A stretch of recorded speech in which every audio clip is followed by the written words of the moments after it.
Hey guys, welcome back to our Liberty House. My name's Beth, and today's a great day because we're going to be doing a garden tour of our own property, and I'm really excited to show you guys. It is mid-August already. I can't believe that the summer garden in general is nearing an end. We've already been really thinking about our fall garden and transitioning, but today I'm really going to focus on showing you what our summer garden is still looking like and kind of how we plan to transition into fall. And at the end of the video, I'm going to show you kind of a little seed update on all of our fall starts that we have in our little indoor greenhouse. Another thing to note really quick, that this video is actually going to be the last video in our spring and summer garden tour playlist. So if you are following our playlist on our YouTube channel, this will be the last video in that playlist. Next month when I do a September garden tour, that will be the first video in our fall and winter playlist for 2022-2023. So go check that out if you're interested in seeing more garden tours. I'm also trying out a new audio system. I have a little microphone. It's one of the first times I'm really playing around with it. So if you could do me a favor too and just let me know in the comments how the audio sounds, if it sounds better than the last few videos or better. I'd love to hear your thoughts because these videos are all for you guys. So let me know how I sound. And without further ado, let me flip this camera around and actually start showing you what we're growing, because I know that's really why you guys are here. So let's get going. So like I said earlier, it is mid-August right now here in Sacramento, California. We grow in Zone 9B. And our average first frost date isn't until like December. I think it's mid-December. So we have plenty of time to keep growing a lot of our summer vegetables. If you're not interested in growing fall vegetables, that's fine. You could realistically leave a lot of your summer vegetables in up until that frost date. We are going to be starting to transition some of our beds over to fall, like this bed here, which I'll touch on when I get to it. I've already direct sowed a few fall seeds, and then inside we've also started some fall seeds in there too. So we're going to start intermixing those into the garden in the next few weeks, probably late August into September and October. But right now, I just want to kind of talk to you mostly about what we have still growing in our fall garden. And if you've been with my channel for a bit, you know I always kind of start on this end of the garden and work my way that way, and I'll just literally talk to you about every single thing that I have growing, whether you want to hear about it or not, but that's just my format. So let's start. This is our first raised bed. It has quite a few perennial flowers in here. You can see the Echinacea right here, and actually I have some in this bed too, is really nearing the end of its life. I've been deadheading a lot of those spent blooms just because, especially on this one over here, you can see it's just leaning quite a bit, so I didn't want it to uproot itself. I'm planning to dig it up this year and harvest some of the Echinacea root. Not sure what I'm going to do with it yet, so if you do that and practice that in your garden, let me know what kind of recipes and what kind of uses you use out of it. I know it's a very beneficial herb, so I'm excited to give it a try once these die off just a little bit more, but you can really see that it's nearing. These leaves look gross. It's just dying, and it's just part of its natural life cycle. So I'm just letting it happen. You're not supposed to harvest or dig it out until it really just dies completely. So that's what I'm waiting on. Inside the bed a little bit further, we have a few hot peppers in here. We have a couple jalapenos, which you can see we have been harvesting quite a few of these already, which is really exciting. I have a few more up here, like this red one is ready to go. And it's gotten so tall. Look how tall this is. This is that one jalapeno plant, and I'm that's really like my height level, and I'm 5'3", so really, really tall, mostly because of this black-eyed Susan that's in front of it, Rudbeckia, that I haven't wanted to dig out because it's thrown out so many beautiful blooms all summer long, and it's still going pretty strong. I've been deadheading it. All the blooms that kind of start to look like this, I've been cutting off, and it's been pumping out additional blooms. So I think it'll continue through the fall, which is really exciting because it's a great fall color for the garden and really great for the pollinators. And I think as we transition, I talked to Lucas a little bit. I think what our plan is to kind of leave a lot of this stuff in through the fall, and come January we're going to really do like a hard reset on a lot of our beds. And that's one thing I think we're going to transplant somewhere else, just because as it grows, it's the second year in this spot and it just keeps getting bigger and taking up a lot of valuable vegetable space. Even though I love it, great for the pollinators, I think I'm going to move it somewhere else. And that's kind of the same story for this thyme down here, which is literally just taken up a third of the bed. It's so big. You can see all of the tomatillos kind of growing on top of it. But this will be another thing this fall and winter we'll transplant, and maybe transplant into a pot that's a little bit more contained for it. So that's it for the front of this bed. Let me move around to the back side on one of our trellises. So we have two of these big 8-foot trellises that Lucas made, which I love so much. It is just such a sturdy trellis. It's made from cattle panel and 2x4s. But on the back side of this trellis, we have some butternuts growing, which butternut, last year we had such a huge success on butternuts. I think I harvested the last one that was going, but the plant's still alive. You can see it's kind of trailing here. I need to tie it back up to the trellis itself. And we are getting some flowers still, so I'm hopeful that perhaps we will get another late harvest. We've only harvested 2 butternuts off of it so far, and they were pretty dinky, so we'll see what happens with it. And then here in the center we have 2 tomatoes. These are 2 like slicing tomatoes, although they're a pretty relatively small size slicer. I don't think we're going to plant those ones again, but it's not throwing too many new flowers. We're getting a few. I'll talk a little bit more about our tomatoes once I get into our tomato tunnel. But yeah, these ones are just okay. We might rip them out earlier than some of the other tomatoes that we have. I have just like a rogue zinnia in here, but over here is our tomatillos. We planted 2 tomatillo plants, and they've been really prolific for us this year. We've harvested a ton of tomatillos. We've frozen a bunch already too. And these are just kind of growing wild. I think next year we may just use like a tomato cage or something, because it just doesn't, it trellises pretty well vertically, but I don't know if it's just because we haven't pruned it, but we haven't really wanted to because it's been prolific for us.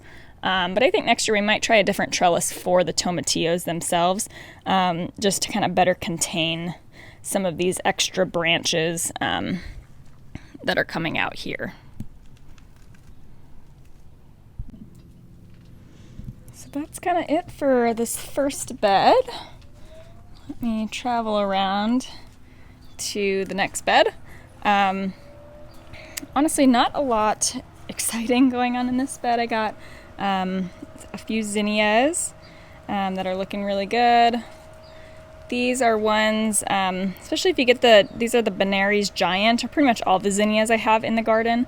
They're ones, the more you cut, the more it's going to bloom. So if you love that variety too, definitely just keep cutting and it'll keep blooming. In this bed we had 2 squash. They were supposed to be 8-ball squash, turned out to be regular zucchini. The one we already ripped out because it just wasn't producing well. I think this one honestly could get ripped out too. And we're getting so much other squash, especially center cut squash, on our back trellis. We haven't really wanted any more squash, so we've ripped that out.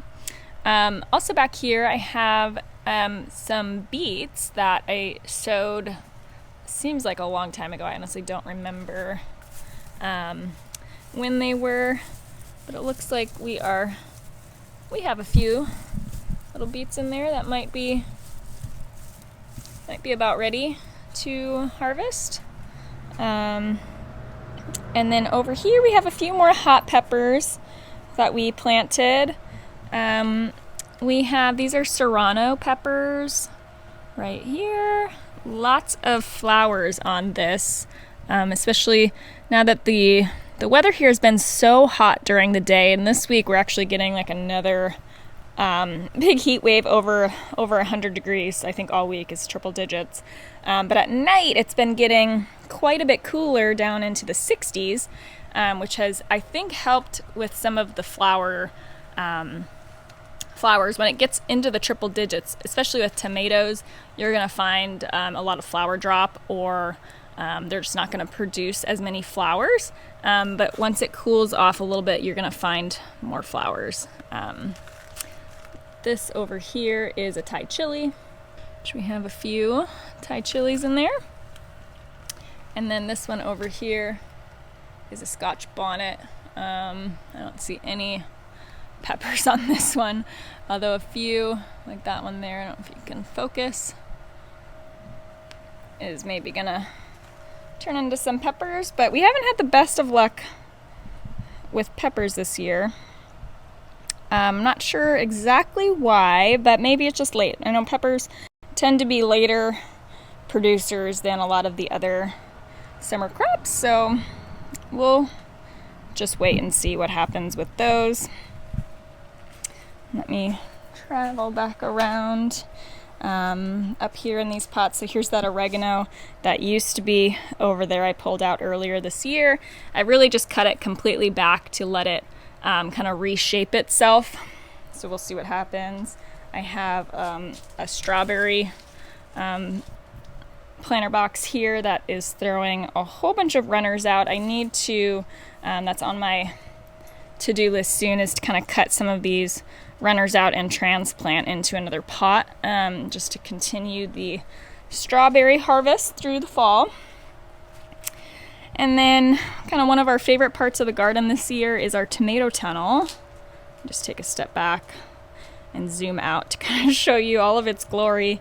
We planted a total of 16 tomatoes, 14 of which are in this tunnel. We have 7 plants on each side, and it's about 8 feet on each side. So we planted them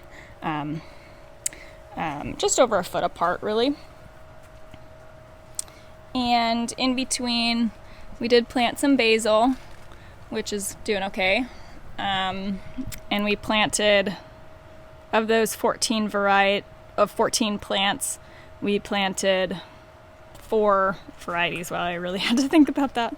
And it kind of just mirrors each other on both sides, but we have these San Marzano tomatoes. We have 6 of those plants for sauce.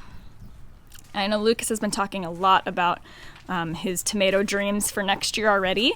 And I think we're going to actually transition to a new paste tomato next year, and maybe try a determinate variety. We learned that the San Marzano is a semi-determinate. So if you're not familiar between determinate and indeterminate, basically means how long it's going to produce for. Determinate tomatoes are like a one and done. You're going to get tomatoes for about 3 to 4 weeks, and then the tomato plants are going to die. Indeterminate tomatoes, which are pretty much everything that we planted, will continue to produce excuse me, will continue to produce until the frost takes it, basically. So I think we're going to play with some determinate varieties next year, especially our sauce tomatoes, because that'll help with harvesting and freezing or making sauce out of them. You're not going to, all the tomatoes are going to be able to ripen and harvest all at the same time, which will be, I think, nice for tomato sauce. Also in this tunnel, we have a green zebra tomato, which is one of our favorites. It's ripe when it starting to turn yellow, which that one there is just starting to turn. We have another big slicer variety. Let me see if I can get a close-up of this one. It's a black crim tomato, still green. Our tomatoes really slowed down during the heat of July and into August. We're just now starting to see a lot of the tomatoes come back, which is really exciting. I think it was just the heat that kind of really slowed them down, but we've really had a bumper crop and harvest of tomatoes since we started them so early and got them in so early. Here's a large red cherry tomato that we planted. These have been great little salad tomatoes. I think I'm going to replace this with like a Super Sweet 100 or something a little bit smaller next year, but they've been pretty good. A pretty sweet variety and nice and juicy. And then kind of in these planter boxes back here, I just went to our local nursery recently and kind of put in some new pollinator-friendly flowers to just kind of help the pollinators through the seasonal transition. I've also started some new fall seeds, which I'll show you once we go inside. But for now, I just wanted to kind of add a little bit of color, and I had some empty planter boxes for that. So that's really it on our tomatoes. We have a ton of additional videos on all of our tomatoes. So if you want to hear, especially Lucas's point of view on the tomatoes, he's done a couple of videos this summer about more specifics on the varieties. You can see them in season, like fully ripe. Kind of mid-June was really the prime time for our tomatoes, but I think we will be getting another big round of tomatoes later this month into September, which I'm really excited about. Inside, kind of talking about fall and transitioning to fall, we planted down here some pole beans. These are like I think it's a Chinese long bean type variety, new to us this year, but we actually got excited from some of our garden tours. If you've seen our neighborhood garden tour series, looks like a leaf miner on there. One of our friends was planting these and they were pretty tasty, and she did really well with them. So we're going to try to get a bean fall crop here. So we planted them kind of in between the tomatoes on this side of the bed to kind of grow up this trellis as the tomatoes phase out. So we want to just get a head start on it. So yeah, really excited about that. We kind of just planted a variety, or not a variety, but a few of them kind of down this whole row. And then on the other side, it's a little bit easier to see. We have direct sowed a whole bunch of different fall seedlings. A lot of these fall seedlings were a little bit of an experiment. We know it's still a little bit early to direct sow because it's been so hot, and this 100-degree heat we're getting this week is not helping anything at all. But let me show you what we've tried to direct sow and what has not germinated. So over here, I did direct sow some radishes, which it literally looks like one has come up. It's been challenging to keep this soil, especially the top soil, moist. Our watering cycle is like bi-weekly, so it's like every 3 days we're doing a deep water in all of our raised beds.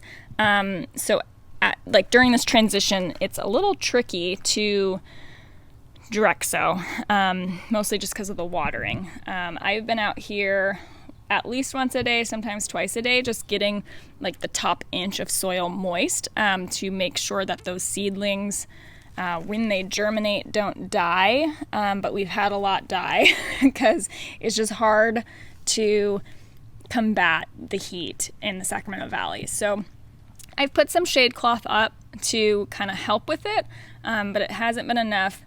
So I'm thinking we were just a little bit too early, and hopefully after this heat wave this week, I might try to re-sow a lot of these.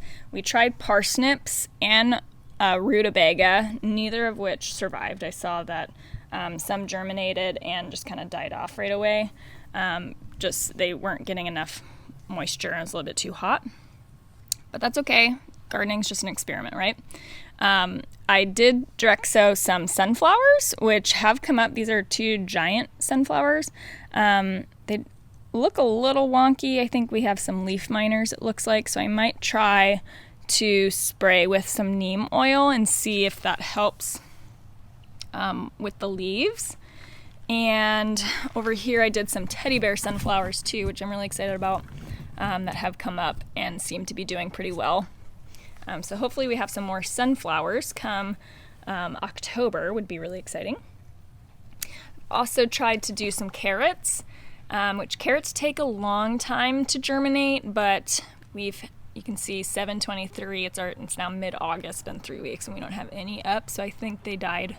And carrots notoriously have to remain really moist to germinate, so I think that's probably part of the issue there too. And up here we tried some beets, which one from the original batch, but it looks pretty leggy. And then I re-sowed about a week ago or so, and maybe we have a few more coming up.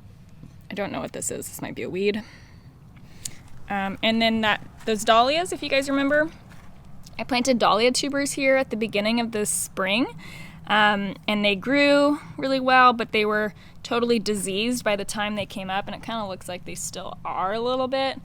I cut them back with plans to eventually dig up the tubers, but they've regrown a little bit, so we'll see. I'm just kind of letting it do its thing and kind of see what happens with it. So that's kind of this bed in a nutshell.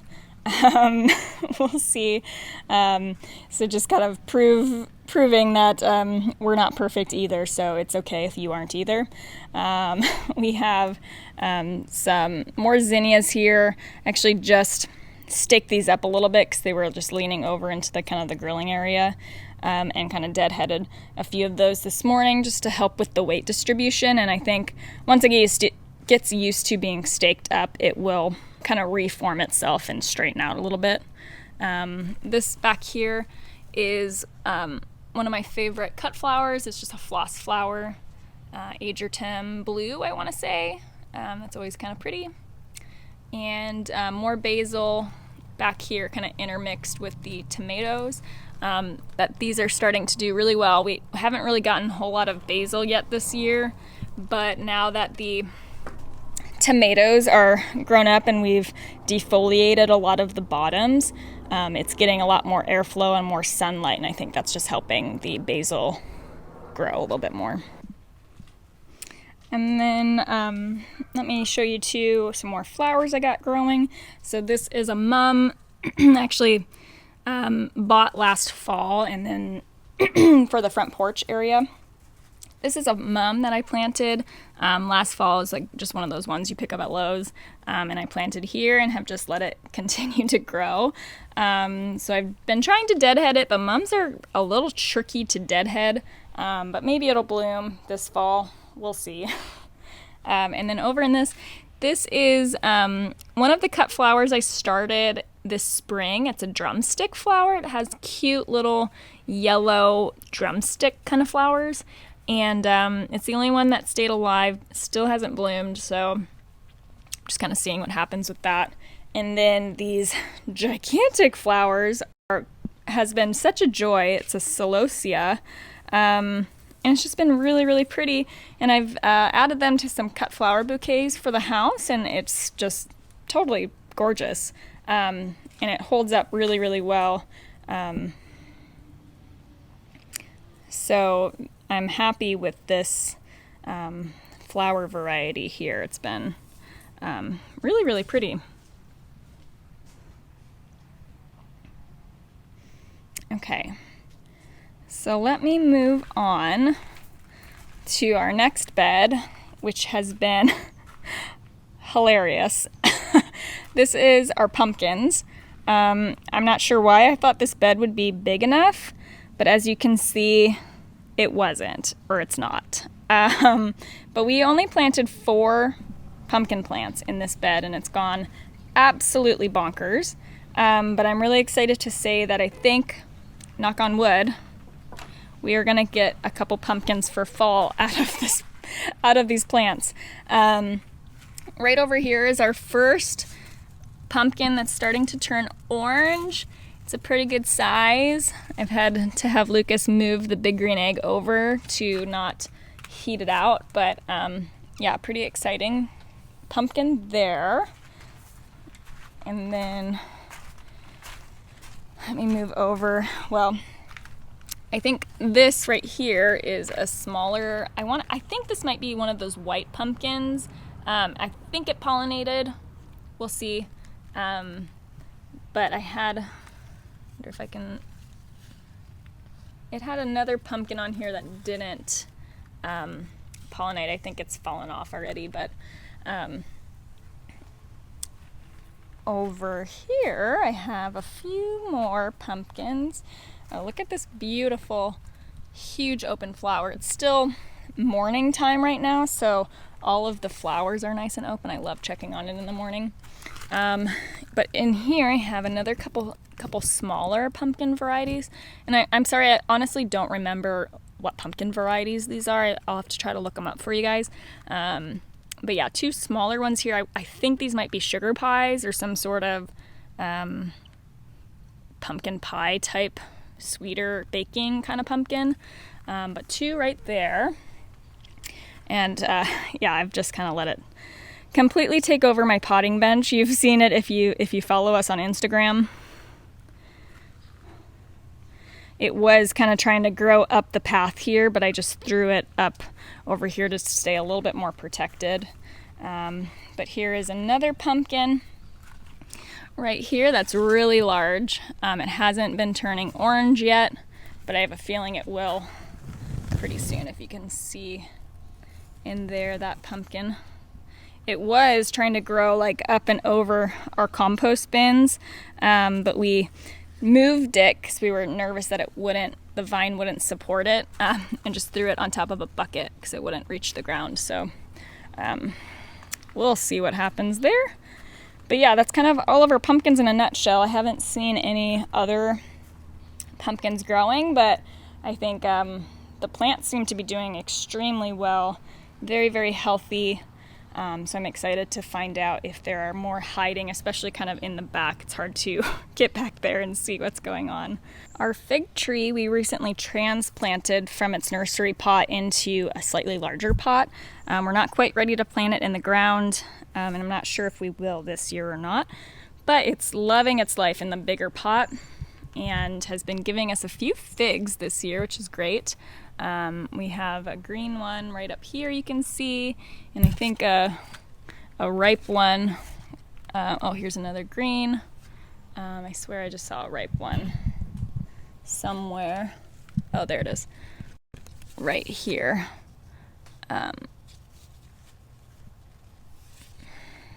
Right here, which is pretty delicious and exciting. These are so sweet and juicy. But yeah, it's been doing really well right here. It's really happy. I had a plant there, another Rudbeckia that died because it's not hooked up to irrigation. And then back here I have some French lavender. I started from seed earlier. It's starting to rebloom, which is great, but kind of totally getting taken over by the pumpkins. And over here is some rosemary, another herb I kind of transplanted from the ground into a pot, so it's a little kind of wonky shape, but yeah, that's what we got going on. Okay, so moving on,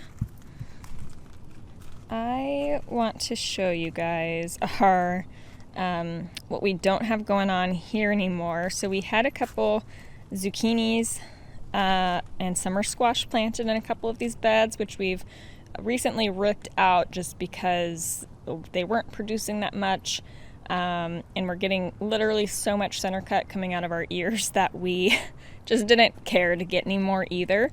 So we decided to rip those out just this week, and so these beds will really be prepped nicely come time for us to plant out some of those fall seeds that we have growing inside. And just kind of another little flower pot here. This one is just a little smaller than some of the other flowers, but yeah, we have our Jerusalem artichokes. Right over here is our Jerusalem artichokes. I'm gonna get out of the sun so there's less glare. We actually tied these up just recently, and just because it was leaning way far into the pathway, so we just used some string to kind of bind them together and get them out of the way. So we'll have probably a ton of Jerusalem artichokes. Once these die back, we'll harvest those. Our blueberries are right over here. Not much going on with these guys. It's past their producing time for us. It's too hot, so they're just chilling, getting watered. And then over here is one of my favorite beds this year. It's our squash bed. This houses that center cut squash I keep talking about. Yeah, it's just wild. But before I talk about that, let me show you our cantaloupe, which has been a real treat for us this year. We've never really grown melons successfully. And this year we've harvested quite a few already, which is pretty exciting. We have one growing up the trellis way up there, and we have another one right over here kind of hanging onto the fence. And then we had quite a few down here. You can see the rat trap because, again, if you see us on Instagram, you have seen kind of our struggle with finding cantaloupe that has just been bored out. And we actually caught a rat. So hopefully that was the one and only. We put the trap back out just to see if there was more, but haven't gotten anything else. So yeah, but really great year of cantaloupe for us, which was great. Here in front, you can kind of see the dead stuff is all of our beans that we planted. This is just covering a lot of it up, but we've just been letting it dry out and have been harvesting these beans. I think we could probably go through. These are pretty well died off the rest of the way to a few little green ones still. We might wait a little bit longer. For drying beans, you really want to wait until they're completely crispy. So they say. This is my first time really dealing with drying beans, but that's what they say. And we've harvested a few that are really exciting. Might be like one meal worth with the amount that we planted. So, and then over here in the corner is these like brighter leaves is an Armenian cucumber. We had a little baby in here growing. I don't know if I'm going to be able to find it. There it is, right there. But not a ton of production off of the 2 plants we started. I think part of it is due to the center cut squash just taking over this bed. Look at that little bee, can't even get into that flower. He's trying though, which I appreciate, you bee. But we've gotten a few, and verdict is out. The Armenian cucumbers are delightful, so much better than some of the other cucumbers we've grown in the past. The Armenians really held up to the heat well. They were not bitter and had like a really nice crunchy taste, or crunchy texture to them. And then the center cut, we planted 2, maybe 3 plants in here. I want to say it was 2, and it has just taken over this whole bed. It's grown all the way on this side, has tried to grow through the compost, but we kind of like looped it back up, and now it is growing back this direction. And we're just kind of letting it go. But you can see we literally just have so many growing. It's insane. There's like a giant one back there, like hiding behind that trellis. There's, I know, quite a few more. There's another big one right over here with the really pretty flower right in front of it. There's a little one right there. There's a couple more down here. There's one. There's one. It's just been a really insane plant for us. And thankfully, the center cut squash themselves are quite delicious. We're really, really happy with the taste of them. They hold up in the saute pan a little bit better than a traditional zucchini. They don't get really mushy if you just barely overcook them. And they have kind of a nice little nutty taste to them too, which is nice. And then they've shred really well. We've already shredded and froze like 30 cups of squash. So I think all the rest is just going to get given away that we can't eat. And the funny thing because our fence line is right behind here. This has grown like up and over our neighbor's fence, and thankfully they're totally cool with it, and have been picking at a few. But we went over there the other week and harvested like 2 giant grocery bags full of these center cut squash from their yard.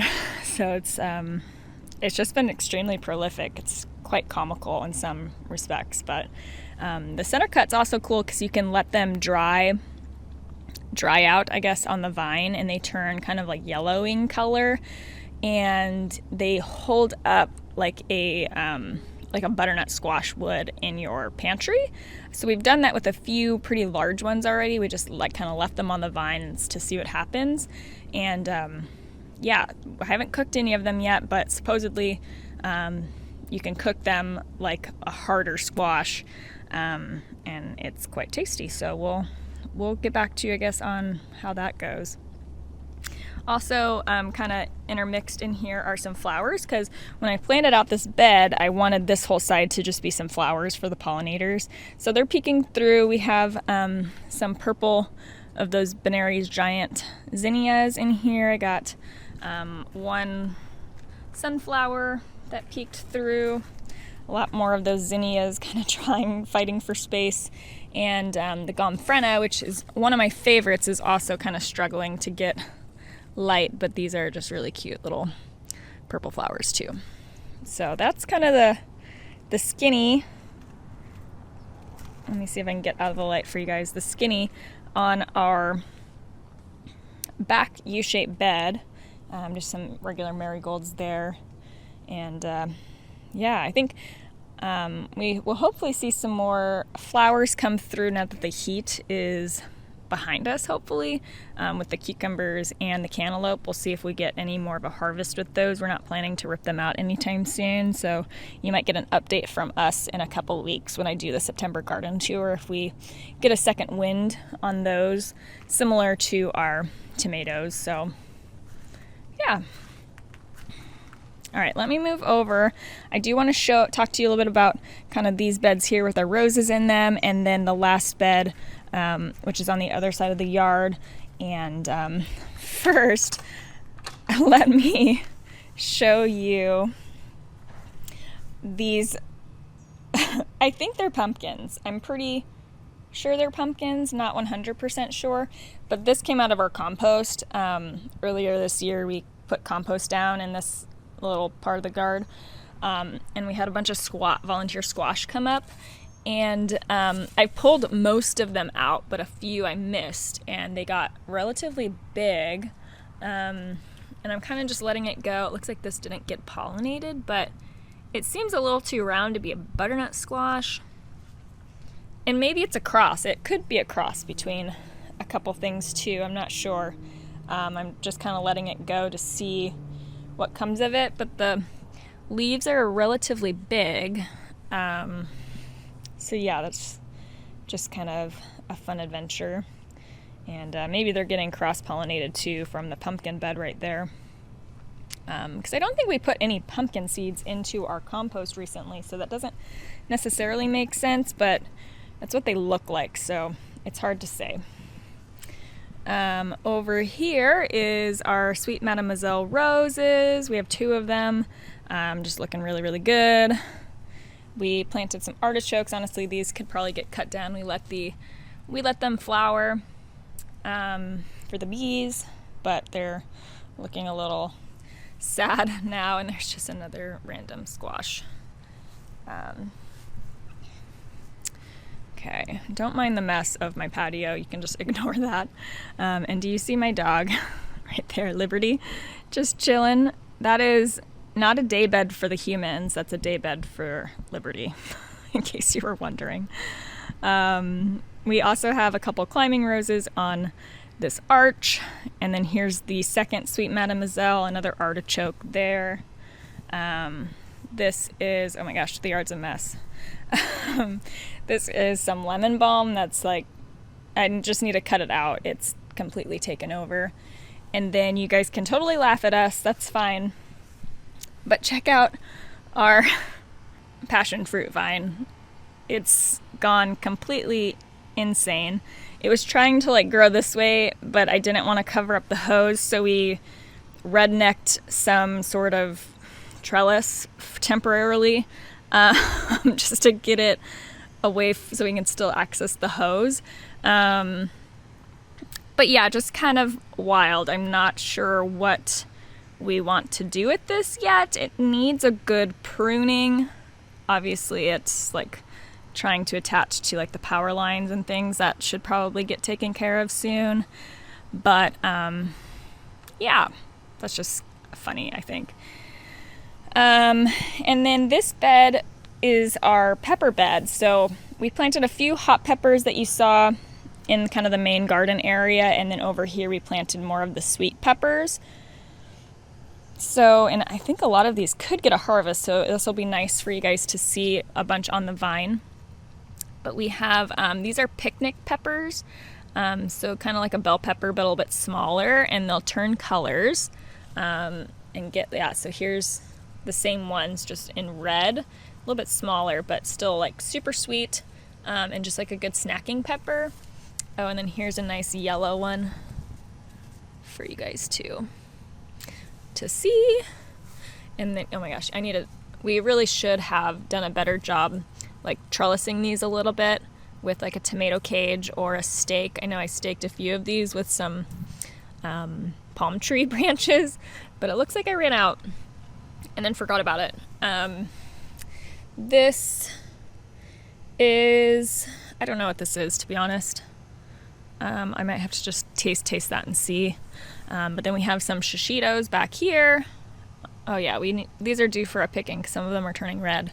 So maybe we'll pick those today. These up here are our Hungarian wax peppers, which we have, looks like one growing right here. So this is like the heatless habanero we keep talking about. This is our second year growing them. I'm not sure if I'm super happy with them or not, because they just don't grow a lot of fruit, and literally we have 3 plants and only 1 pepper, so I'm not sure if we'll plant these again next year, but kind of a fun experiment. And then lastly over here we have some Hungarian wax peppers, which are one of my favorites for salads, and then I'll do like a quick pickle. Sometimes a little spicy, but not too bad. They're relatively mild. So that's kind of the skinny on this bed. Going back to the passion fruit, we haven't really had a ton of luck with it yet. It's our second year with it, I want to say. We had 1 passion fruit this last year get pollinated and mature. But I haven't seen much flowers yet. I'm still relatively new to growing passion fruit in our climate, so we'll see if that grows anymore.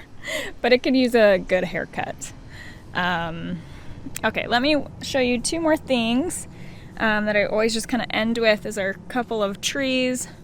We have Alfonso, which is our avocado. We planted this when we moved into this property about 3 years ago. So he's gotten quite a bit bigger. I really know nothing about growing avocados, so don't ask me any questions. We haven't gotten any yet. I'm not sure what this is about. This almost looks kind of fungal, maybe, which is odd. It's a new, this just recently happened, so I might have to just do some research and see what's going on there, if it needs any fertilizer or an adjustment on its watering cycle. And then our other tree is our lime tree. This is Leonardo. And we have quite a bit of fruit set here. Citrus grows great in our climate, which is delightful. The sun is in my way, but there's a few more up here. But yeah, pretty good. This guy has been so happy in this spot. So we're pretty happy with it. So it looks like we might have a pretty good lime harvest this year. So that's exciting. Okay, so that's kind of it for the outside space. I do want to walk inside and show you our seed starting setup for fall and show you just a quick update on how the little seedlings are doing that we started a few weeks ago. Okay, so here is our little greenhouse setup. Since you guys saw this from Lucas's video, we have up-potted quite a few of our fall seedlings. We started them in these like smaller cells. Here, so you can still see we left our onions alone. The celery we started is still pretty small. We need to thin these out, if anything. But yeah, too small to up pot. And then we left some of our lettuces too, which is some different types of romaine. And then I left these in because I wanted to show you guys our poor Brussels sprouts that just got super leggy and didn't really survive. We started some more Brussels and we just started them in these larger cells, but these are awfully leggy too, so we may be purchasing Brussels sprouts from this nursery, but that's okay. I also started some flowers in larger cells too.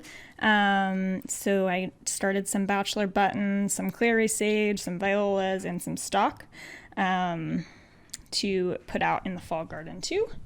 And then, let me get down here. Here are some pak choi or bok choy, and there's a kale sitting back there too. And down here is some more kale. We started 2 different types of kale. We have Napa cabbage, are these little guys here. And then I believe this is our cauliflower. Yes, these are all of our cauliflowers, which are a little sideways, but they're relatively strong little guys, so those are looking good. And down here, this must be the other kale that we started. This is more Napa cabbage. I think that just didn't fit up there. And then this is our broccoli. So it looks kind of similar to that cauliflower, but yeah, some different broccoli down here too. So that's kind of what we got going on here, these little guys. So yeah. All right, I'm back out in the garden. I just wanted to say a quick thank you for watching this video. The best way to support our little channel is to subscribe to our channel and like this video. I'll see you guys next week and next month with a new garden tour.